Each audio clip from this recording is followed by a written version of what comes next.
the reason I'm getting advanced today, or the test of the toll, I suppose, is I was doing the stuff it takes to be a leader or to do the executive work already. And I kind of wrote some things down because the thing for me that I've been focusing on really is becoming the person it takes to have the goals I want. I think the mentality people have is they're going to work really hard towards their goals and then on a specific day they achieve the goal, when in reality you become the person it takes to have the goals you want. And to use a gym analogy, sorry, it's like you don't whack 100 kilos on the bench press and start lifting it if you weigh 40 kilos, you know, soaking wet. Like, you just physically can't lift the weight. And it's the exact same with your goals. You can't expect to have the goals that you want to have if you aren't the person it takes to achieve them. And so my big focus has been on self-development, on learning and progressing on myself. Because in this business, there's two types of progression ultimately. There's the business progression, which is this today, like the results and the celebration and that. But then there's the hard stuff that you don't see, which is the self-progression. And a lot of people go around this business working towards their goals and trying to achieve them, but don't feel like they get any closer. And it's because they don't get the immediate business progression that they're after. But what they can't see is that invisible self-progression that's going on in the background.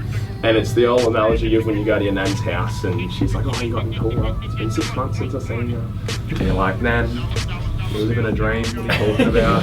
And she puts you up against the wall where like the markings are, and then you've grown like 10 centimeters in 6 months. You're like, oh shit, Nan, you weren't lying. So that's what self-progression is like.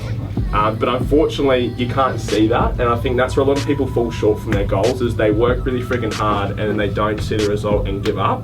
When they were so close to the goal, they just kind of stopped digging too soon. When I started, I was extremely impatient.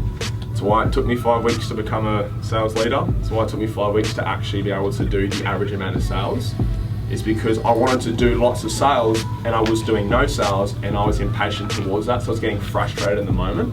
Same thing when it came to coaching and training and building a team.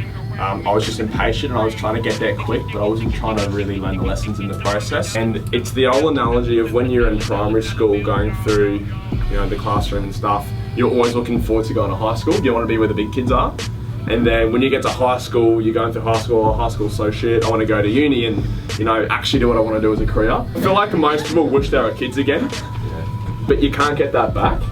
But how much time did you spend when you were a kid wishing that you were older, and now you can't get it back? You wish you were younger. Like, you always do, you know what I mean? And that's the ultimate thing, is a lot of people are there wishing, oh, I wish I had this, I wish I had that, I wish I achieved these goals. Like, once you reach a certain point in the business, you can't go back a step.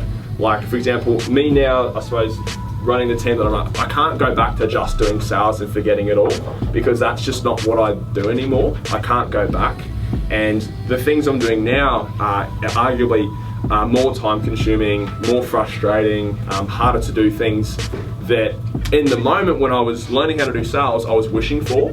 But now that I've got that, I can't just go back to what I was doing before, if that kind of makes sense. So you're meant to be who you're meant to be. Enjoy the process though. And I want to thank Dan, yourself, mate. I suppose you've put a lot of time into me. Just a little bit. And I don't think I would really be here unless you said some of the things I didn't necessarily want to hear, but I needed to hear. I know last year was a big year for a lot of this, me just becoming the person I needed to be. And I think the trajectory of my life has changed for the better since I've really become part of your business, mate. And most important, I just want to thank the guys and the team. It's kind of really cool. I was thinking about it yesterday when I was getting home that some of my best friends are in this business, but some of my biggest rivals are in this business, and they're a part of my business as well.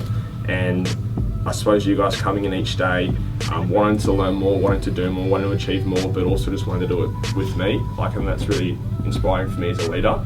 And I think it's really unfair that I'm the one standing up taking all the accolades, because if it wasn't for you guys, there would be no this.